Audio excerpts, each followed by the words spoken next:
The great silence of space broke as thousands of alien warships arrived at the edge of Earth's orbit. The stars disappeared behind their black metal hulls. Each ship carried weapons strong enough to destroy a city in seconds.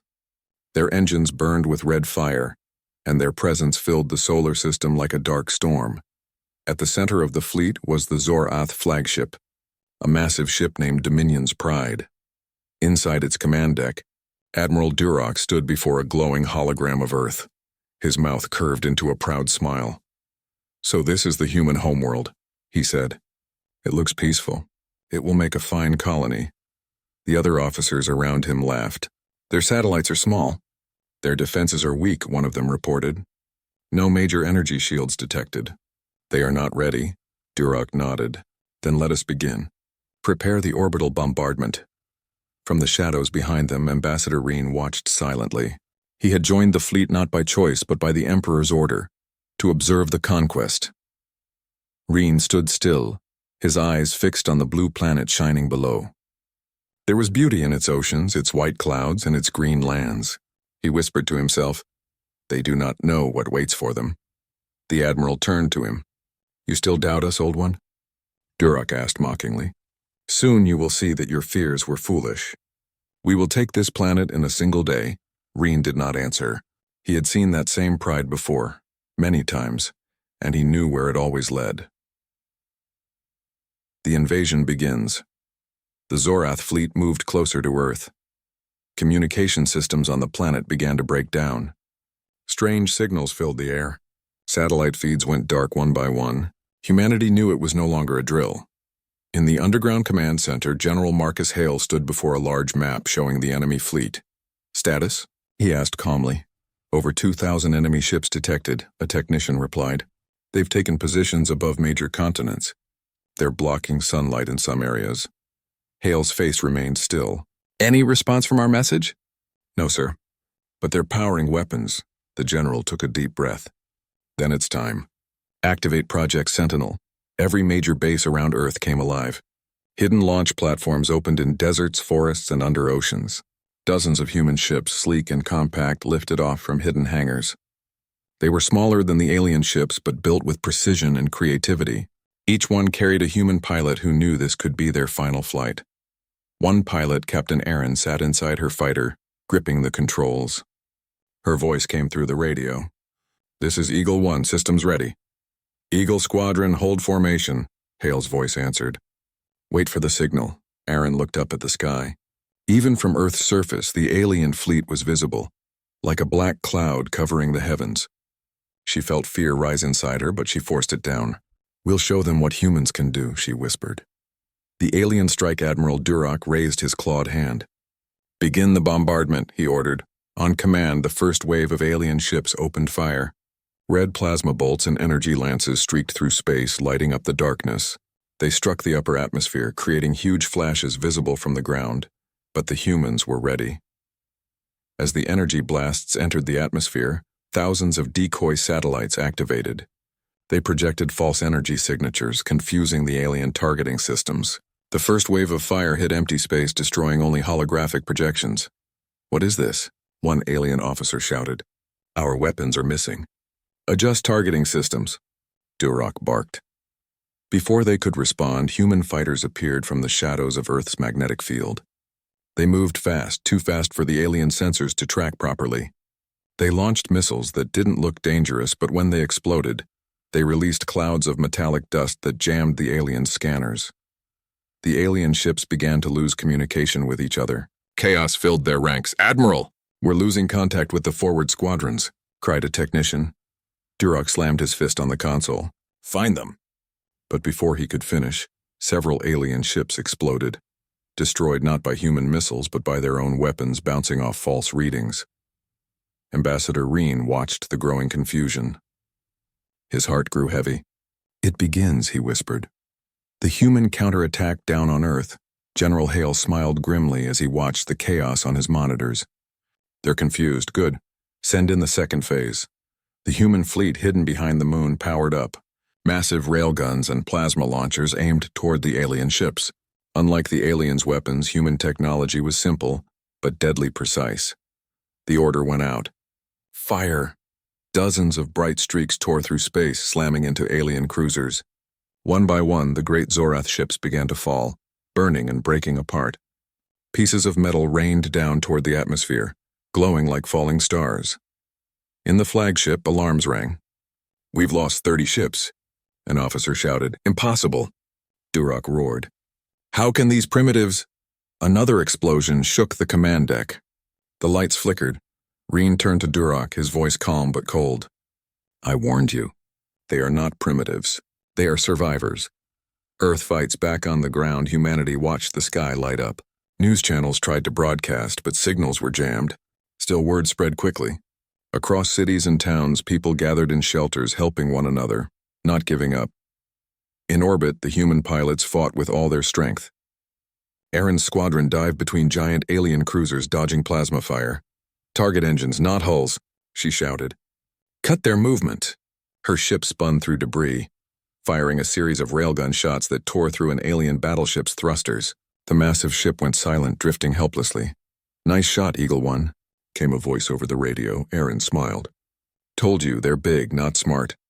But the fight was far from over. More alien reinforcements entered orbit. Their fire grew heavier. Human fighters began to fall. The sky turned into a storm of light. General Hale watched silently.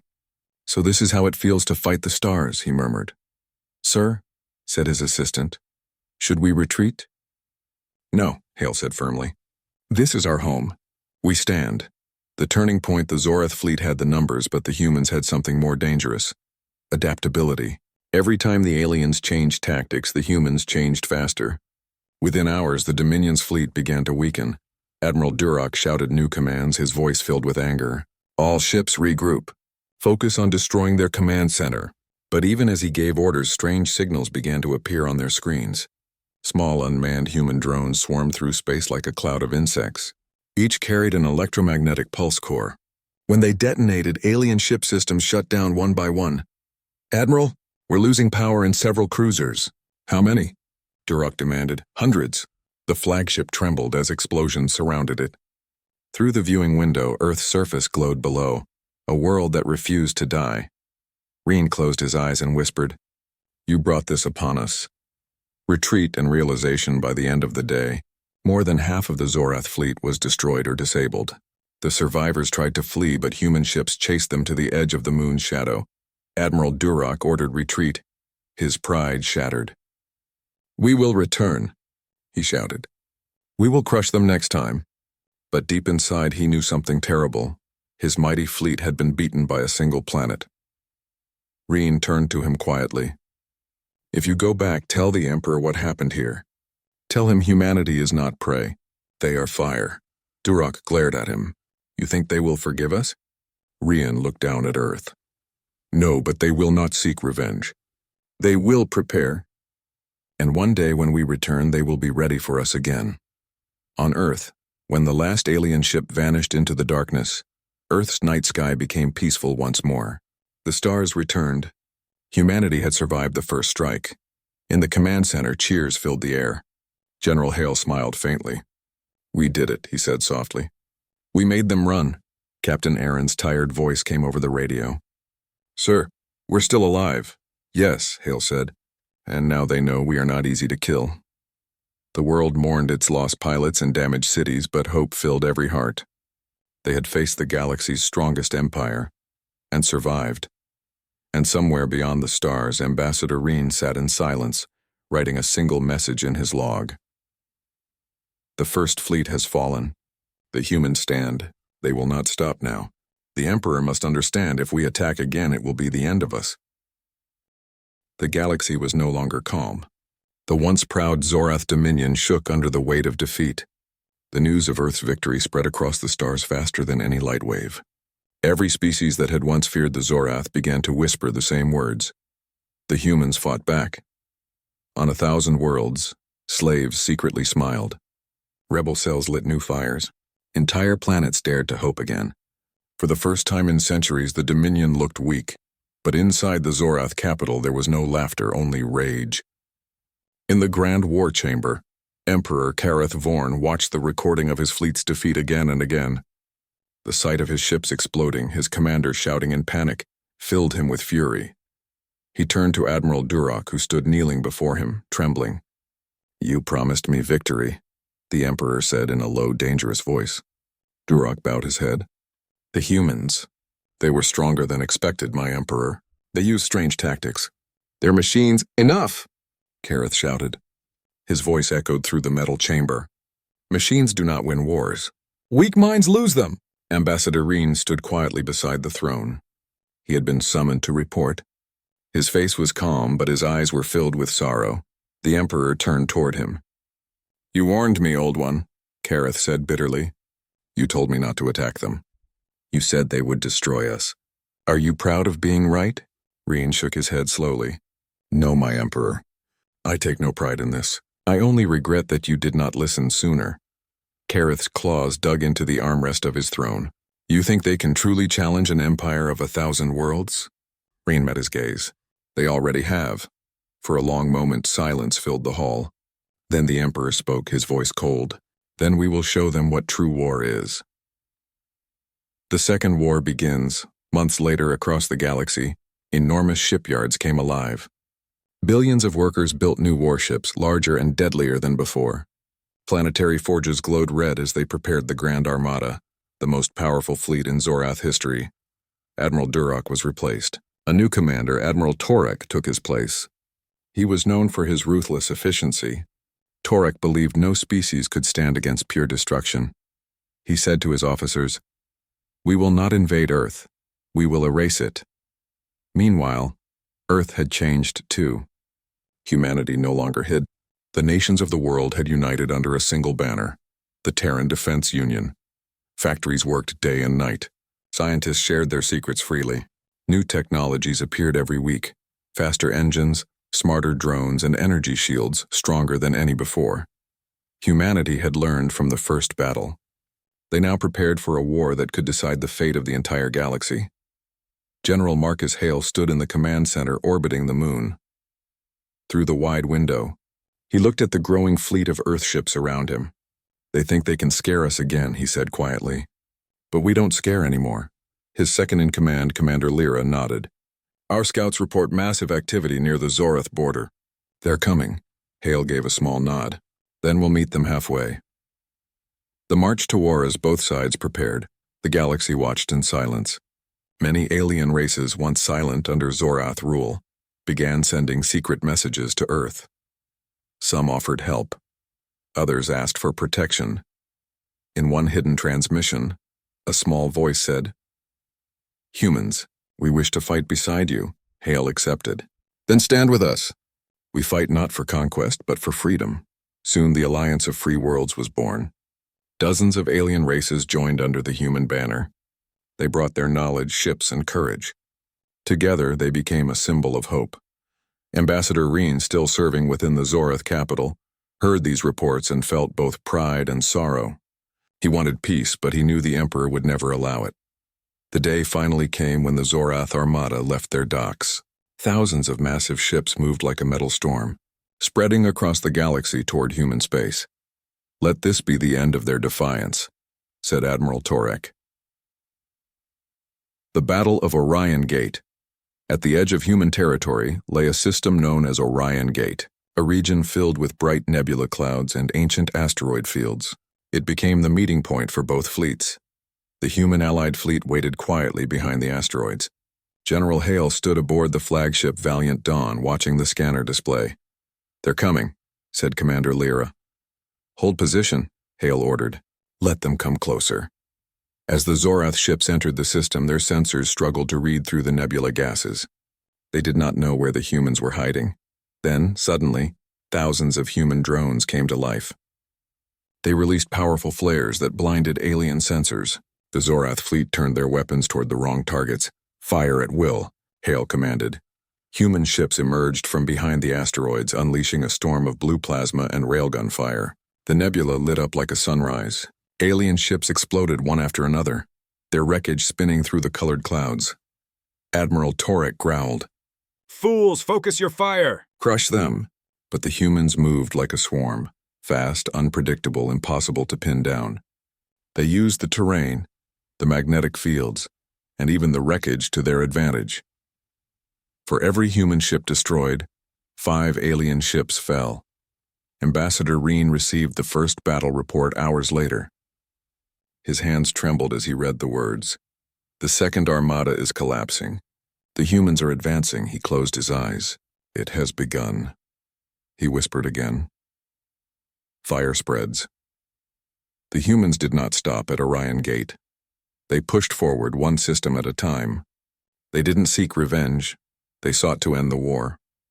Wherever the Zorath armies ruled, the people rose up, inspired by human courage. Entire planets rebelled against the Dominion.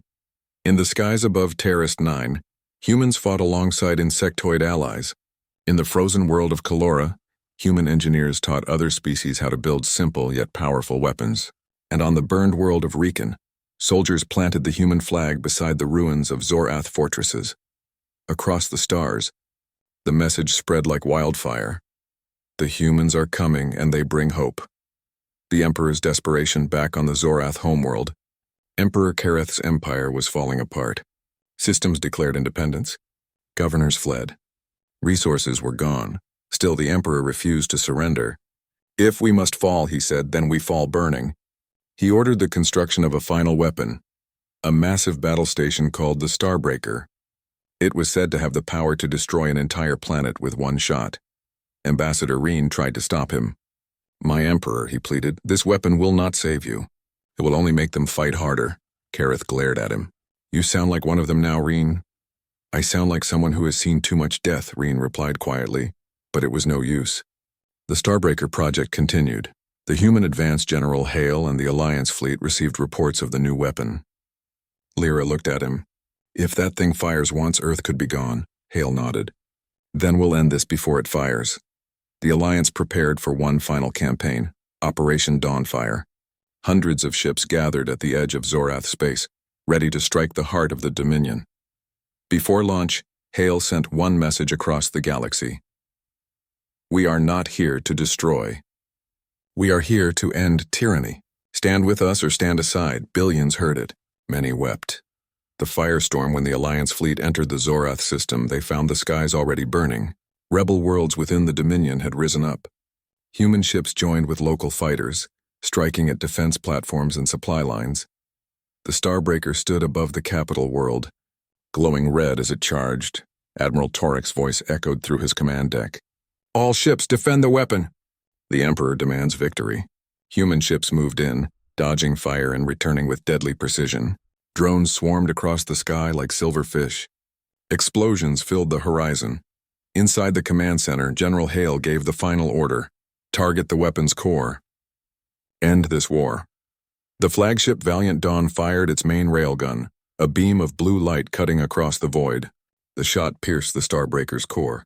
For a moment, everything was silent. Then the weapon exploded, its light brighter than a sun. The shockwave spread across the system, shaking every ship. When the light faded, the Zorath capital lay in ruins. The Dominion's banners burned. The war was over. Ambassador Reen stood among the wreckage, looking at the distant Earth ships now descending through the sky. He whispered softly, We thought we ruled the galaxy, but it was they who taught us what strength truly means. In the grand halls of the Zorath Dominion, the stars shone through tall glass walls. The room was vast, filled with alien leaders from dozens of worlds. Their voices echoed as they argued, laughed, and planned their next conquest. The Dominion had ruled the galaxy for thousands of years. No world had ever resisted them for long. At the center of the hall stood the Galactic Council table, carved from the stone of a dead moon. Around it sat the most powerful minds of the Zorath Empire, warlords, scientists, admirals, and governors. Their leader, Emperor Kareth Vorn, sat upon a tall seat of silver metal, his long claws tapping on the armrest as he listened. The next world to fall, said Admiral Duroc proudly, is called Earth, a small blue planet in the Sol system. Its people are divided, weak, and primitive. They still use metal bullets in some of their weapons. They will not last a week, the council laughed. Some pounded their fists on the table in amusement, but one voice did not join them. It was soft but filled with weight. Do not attack the humans, the laughter stopped. All eyes turned toward the speaker, an old alien with silver skin and tired yellow eyes. His name was Ambassador Reen, once a respected diplomat who had served the Dominion for centuries. Emperor Kareth tilted his head. "Ambassador Reen," he said slowly, "you speak against our conquest?" Reen's voice was calm. "I speak for your survival, my emperor. The humans are not what they seem." Admiral Duroc let out a deep laugh. "Are you serious? They live on a single planet. Their ships are barely able to leave their own star system." Reen nodded. "Yes, but power is not only in weapons or ships. I have seen the humans fight. I was there 20 years ago during the Epsilon conflict. They were not supposed to win that battle. Yet they did, against all logic." The other council members shifted in their seats. Some looked curious, others annoyed. Emperor Kareth leaned forward. "Tell us, Ambassador, what did you see?" Reen took a slow breath, as if the memory still haunted him. "I saw a human ship burning, half destroyed, surrounded by enemy cruisers. There was no chance for them to survive. Any other species would have surrendered. But not them. They fought until their ship's last engine went dark. Even when their shields failed, they rammed their own ship into the enemy's flagship. The explosion destroyed both vessels." He looked around the table, his yellow eyes cold. "Do you know what they said before they died?" A human signal was broadcast through the system. It said, "If we fall fighting." That message was heard in 100 languages. The room fell silent for a moment. Only the hum of the power cores could be heard. Admiral Duroc broke the silence with a grin. "So they are brave, so what? Bravery will not save them from the Dominion fleet." Reen turned his eyes toward Duroc. "You think so now, but the humans have something more dangerous than bravery. They have imagination. They can turn anything into a weapon. They build machines that defy their limits. They never stop trying," a younger council member scoffed. "They are still children playing with fire." Reen shook his head. "No, they are children who learn to live in a world full of monsters. Their world itself tries to kill them every day. Storms, volcanoes, disease, and hunger. Yet they survive. Every generation becomes tougher. Their planet forged them to fight back." Emperor Kareth watched Reen with interest. "You speak as if they are DEATHWORLDers." Reen nodded. "Yes, my emperor. Earth is classified as a Category 5 death world. But what makes it truly dangerous is not the planet, it's the species that came from it." Kareth's claws stopped tapping. He stared at the star map on the wall, where a small blue dot blinked faintly among thousands of systems. "And you truly believe these humans could defeat the Dominion?" Reen hesitated. "If you strike first, yes. You will awaken something in them that cannot be controlled." The Emperor leaned back in his chair. "Fear, that is what you speak of." "No," said Reen softly. "Determination." The room grew tense again. The other leaders exchanged doubtful looks. One of them, a tall alien with glowing green eyes, spoke up. "Ambassador, you have grown old. Perhaps the wars have made you see ghosts. The humans cannot stop us. We have the largest fleet in the galaxy." Reen smiled sadly. "You are right. They cannot stop you. But they can destroy you. There is a difference." Emperor Kareth's expression turned cold. "Enough. I will not base my decisions on old stories. Admiral Duroc, prepare the first strike fleet. I want Earth taken within the month." Duroc grinned and bowed. "As you command, my emperor." Reen rose slowly from his seat. "Then I pray," he said quietly, "that I am wrong." As the council ended, the great hall emptied. Only Reen remained, looking up at the stars. The hum of ships outside filled the air. He remembered the face of a human soldier he once met, a man who smiled even when surrounded by enemies. A man who said, "We don't die easy." Reen sighed. He knew what was coming. The Dominion had just made its greatest mistake. Meanwhile, far away on a small blue planet called Earth, humans went about their daily lives. They had no idea that an alien empire had just declared war on them. But high above, in secret, the world's space agencies were already watching the sky. Strange signals had been detected for weeks, patterns that did not match any known source. In a command center buried under the mountains, General Marcus Hale stood beside a large display showing unknown ships moving at the edge of the solar system. "Are we sure it's not an asteroid field?" he asked. A young technician shook her head. "No, sir. The movement is too precise. They're in formation." Hale stared at the data. "Then it's them. They're finally coming." He turned to his officers. "Activate Project Sentinel quietly. No panic on Earth yet. but we'll be ready. The technician hesitated. Sir, if it's really an invasion? We're outnumbered. Hale gave a small smile. Maybe, but numbers don't win wars.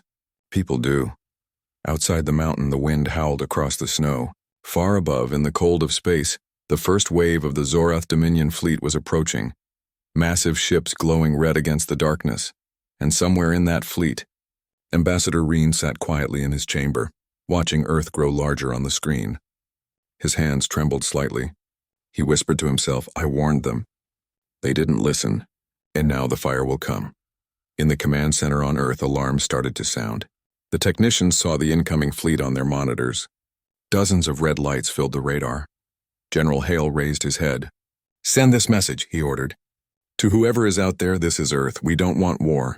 But if you attack us, we will fight, and we do not lose easy. The message was sent across space, carried by light-speed signals. Far away, aboard the alien flagship, Emperor Kareth received it. He smiled coldly. How brave. Prepare the strike. Ambassador Reen closed his eyes. The moment had come. The humans had spoken. He whispered the same words that would echo through the galaxy for centuries to come. Do not attack the humans. They will reduce your empire to ashes. The Resolute floated silently between the fleets of 5 powerful alien empires. It did not shine like the ships around it. It did not glow or roar. It simply was there, steady and calm, like an old guardian that needed no display of power. Every alien commander stared at it through their screens, trying to understand what they were seeing. The mighty Stormbreaker of the Valkor Dominion was covered in armor bright as polished metal. The Hive Mother of the Thrix Collective crawled with living drones, each one a weapon of its own. The celestial lance of the Xylar Republic glowed like a star itself. The Titan of Sons of the Orlan Empire burned with the energy of fusion cores, and the blade of chaos of the Knorr clan shimmered with energy shields that rippled like water.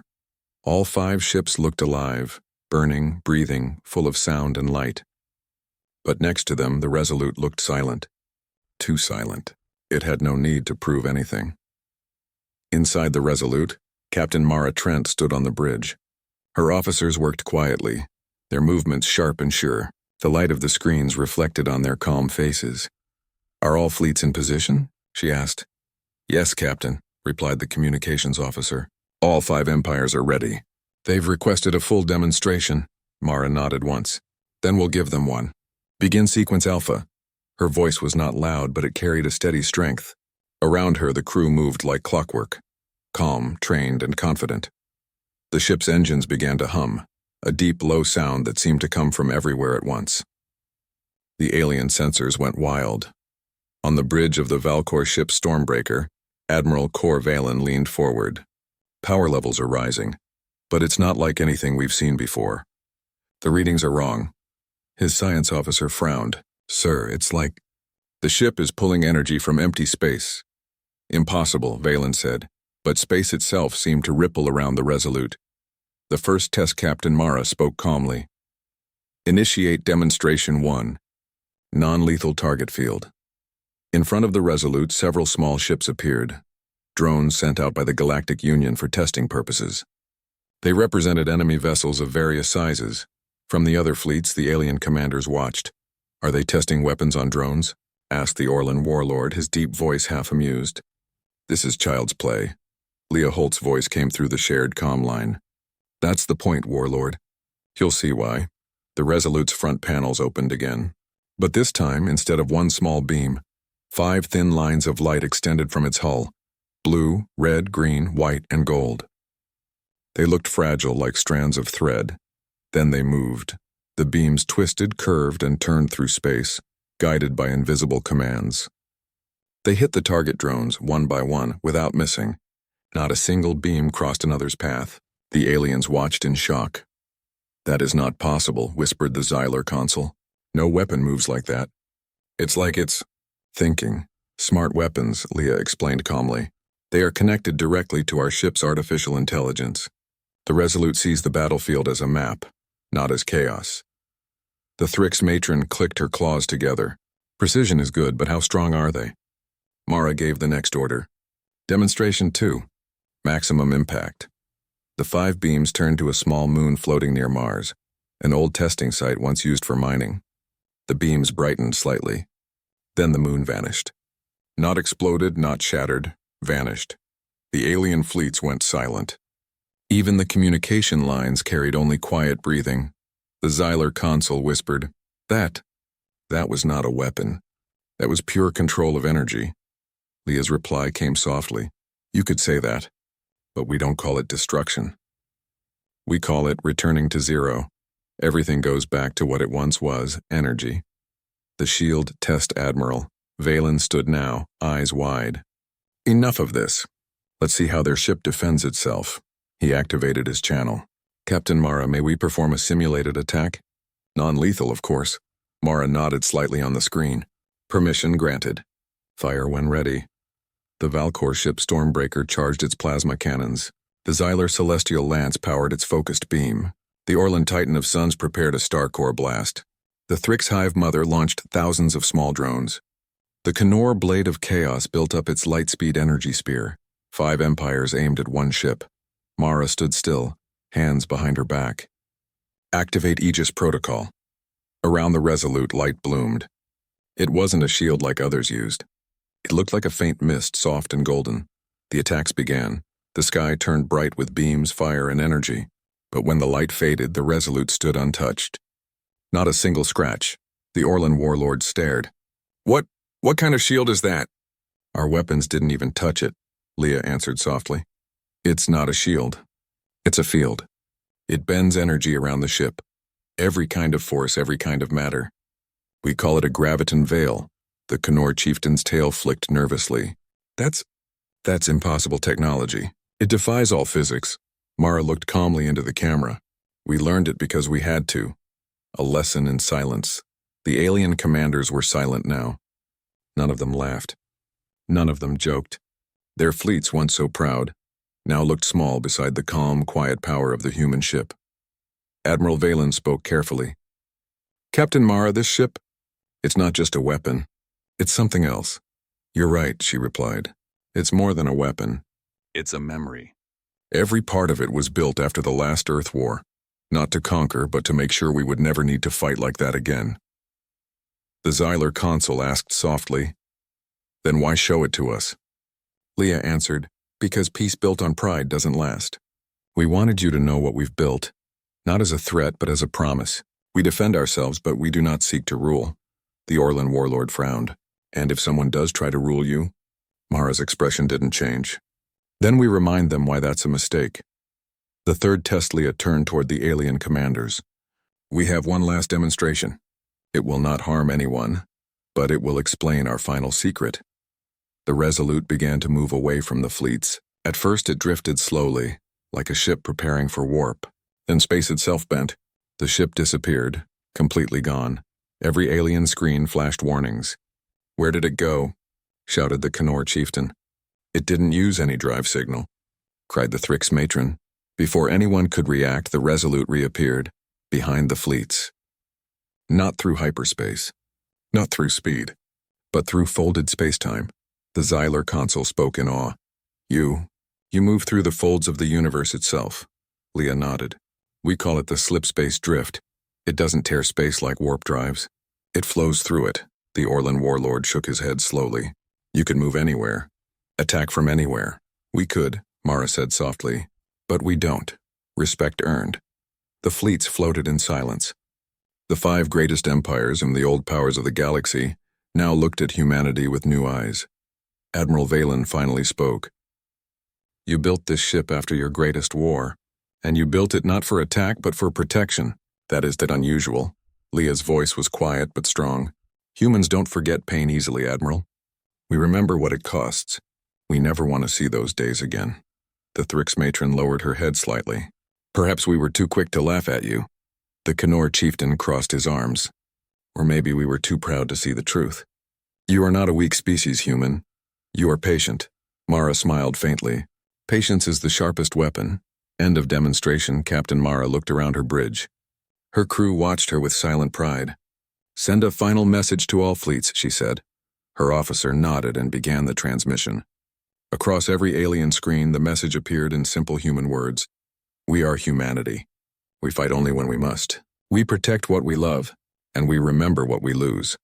The fleet stayed a moment longer before turning away, their commanders deep in thought. The Resolute slowly folded back into the shadow of Earth, its engines dimming until it vanished from view, as if it had never been there at all. Far across the galaxy, stories would spread of what happened that day, how 5 great empires came to mock humanity and left with respect instead. The stars stretched like thin silver threads as 5 powerful fleets moved through the black sea of space. The fleets belonged to the greatest powers in the galaxy, the Valkyr Dominion, the Thrix Collective, the Xylar Republic, the Orlan Empire, and the Knorr clans. Each fleet carried hundreds of ships, all polished with pride and power. Some glowed like fire, others like liquid crystal. Every vessel represented centuries of science and dominance. Yet deep down, curiosity burned brighter than pride. They were heading toward an unknown system. Sol. It was the home of the humans, the newest members of the Galactic Union. Many in the Council still saw humanity as an ambitious but small species, trying too fast to match the old powers. Still, none of the alien empires wanted to ignore them. Humans were known for one thing that no one could understand. They never gave up, even when logic said they should. The fleets entered hyperspace together, their engines humming across the stars. The leaders of each fleet connected through holographic links, their images floating around a shared communication chamber. Admiral Cor Valen of the Valkyr Dominion looked at the others and said, "Stay alert. Humans may not be as weak as they appear. They've surprised the galaxy before." The Orlan warlord laughed. "You speak as if they can stand against us. One ship, one. This will be a short trip." Consul Renar of the Xylar Republic smiled faintly. "Still, I'm curious. Humans are builders, dreamers. Sometimes dreamers create strange things." High Matron Xerix of the Thrix Collective leaned forward, her many eyes shining. "Dreams do not survive war. Only strength does. And strength they do not have." Chieftain Ralokar of the Knorr clans gave a sharp grin. "Let them show us their toy. When they see our ships beside it, they will know their place." The conversation ended with quiet chuckles. Pride still ruled the room. But somewhere behind their confident words, a faint sense of wonder began to grow. What if humanity truly had something to show? Arrival at Sol System. After days of travel through hyperspace corridors, the fleets finally slowed. The glow of their drives dimmed, and the familiar blackness of real space returned. "Coordinates locked," the Valkyr navigation officer said. "We are entering Sol System." The main screen filled with a view of stars and planets. Ahead of them shone a bright yellow sun, simple, ordinary, yet strong. Around it circled small worlds of rock and gas, each bathed in golden light. They passed the outer gas giants, their swirling colors painting the darkness. Then came the asteroid belt, glittering like dusted jewels. Finally, the blue and white planet appeared. Earth. The Knorr chieftain was the first to comment. "So small," he said. "So fragile. I expected more from a homeworld."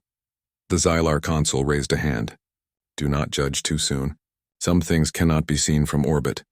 The 5 fleets drifted closer, forming a wide ring around Earth's moon. Sensors spread across the system, scanning for signs of the human ship. But there was nothing. No large fleet, no defense grid, no visible battleships. Only a few orbital stations, some transport ships, and quiet satellites. The Valkyr admiral frowned. "Is this a joke? I see no powerful ship here." "Maybe they are hiding it," said the Orlan warlord. "Or maybe this was a trick after all." Leah Holt's calm voice came through the communication line. "Welcome to Sol System, Council guests. I hope your journey was peaceful." Admiral Valen's tone was sharp. "Ambassador, where is your great ship? We see only silence." "Look again," Leah said. The Xylar sensors adjusted their range, scanning deeper. At first, the readings showed nothing unusual. But then a shadow moved across the scanners. Slow, massive, and quiet.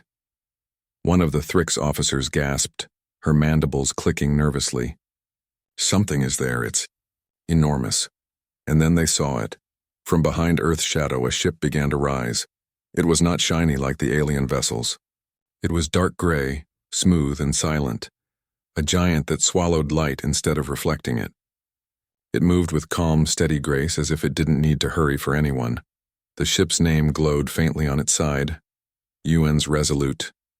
The aliens stared in silence. The ship was larger than anything they had seen. It wasn't built for beauty. It was built for purpose. Its surface showed strange patterns, layers of armor that seemed to shift like living metal. The Orlan warlord whispered, "That cannot be right. No readings. No power output. It's sleeping," Admiral Valen ordered. "Scan it again." The Valkor sensors tried, but they failed. "Admiral, the readings are unclear. The energy field around it blocks our scans," the Thrix matron hissed. "It hides its power. A weak creature hides. A strong one shows strength." Leah's voice came through again, steady and polite. "You wanted to see our ship. There it is. You may approach." The alien ships began to move closer slowly, their lights reflecting off the dark hull of the Resolute. The closer they came, the larger it seemed. Its hangars could hold cities. Its weapons were hidden, invisible, but everyone felt they were there. The Xylar consul watched silently. "It is not made for beauty," he said softly. "It is made for silence, and silence can be powerful." Aboard the UNS Resolute inside the ship, Captain Mara Trent stood on the main bridge. Her uniform was simple, her face calm. Around her, officers worked quietly. No one shouted. No one bragged. Her communication officer turned. "Captain, the alien fleets have arrived. All 5 of them are in position." "Thank you," Mara said. "Let's welcome them properly." She pressed a small control on her panel. Across the ship's surface, blue light lines began to glow softly. Not bright, just enough to outline its shape in the dark. "Transmit this to all fleets," Mara said. "Message, welcome to Earth. Please remain in observation distance. Demonstration will begin soon." Then she turned to her helmsman. "Prepare the test asteroid field." "Yes, Captain." "Coordinates ready." The aliens observe. The alien fleets watched as several small asteroids drifted into the open field between them and the human ship. The Resolute began to move, gliding silently across space like a whale through calm water. The Valkor admiral spoke through his comlink. "Captain Mara, is this your demonstration field?" "Yes," she replied. "We thought something simple would do." The Knorr chieftain laughed. "You plan to destroy rocks? I expected more." "You will get more," Mara said calmly. The Xylar consul leaned forward in his chair. "Look, the ship's front panels are opening. On the alien screens, the Resolute's bow began to shift, metal plates folding back to reveal a smooth, silver sphere glowing softly inside. A beam of light formed, thin as a needle. It didn't roar. It didn't flare. It simply appeared. Then it fired. There was no sound, no shockwave. But every asteroid in its path turned to dust in a straight, silent line. The beam kept going until it vanished beyond the reach of sensors. The Orlan warlord's claws tightened on his chair. That was not plasma. That was something else. Leah's voice came again through their communication link. That was a fraction of its main weapon's output. "The Resolute does not waste energy." The Valkor admiral spoke quietly now. "We did not even detect its charge. No build-up, no delay." "Yes," Leah said. "That's the point. A silent power." The alien ships began running every scan they could. Some tried to measure the human energy field. Others tried to trace the weapon's type. None succeeded. The Thrix matron hissed in frustration. "It hides itself from every frequency. No signal, no heat signature, no ion trail. How?" Captain Mara's calm voice replied. "We learned to make quiet weapons. The galaxy taught us to be loud once. We didn't like the result. The aliens didn't respond. They only watched. Then suddenly the Resolute vanished. One moment it was there, the next it was gone. Alarms filled the alien bridges. The Knorr chieftain shouted, "Where did it go?" "It cannot disappear!" But a second later the Resolute reappeared on behind them. Not through speed, but through something else. Space itself had folded around it. Every alien ship turned its sensors in confusion. None had ever seen such movement before. Leah's voice spoke again. "We call it slipspace drift. Faster than light, but gentle on the universe." The aliens said nothing. They simply stared at the silent gray giant that moved like a ghost through the stars. As the fleets floated there in stunned silence, Admiral Valen slowly rose from his chair. He looked out through the glass toward the massive human ship and whispered, "Perhaps we have underestimated them. For the first time in years, the great powers of the galaxy had nothing to boast about. They came to laugh." Now they watched in awe.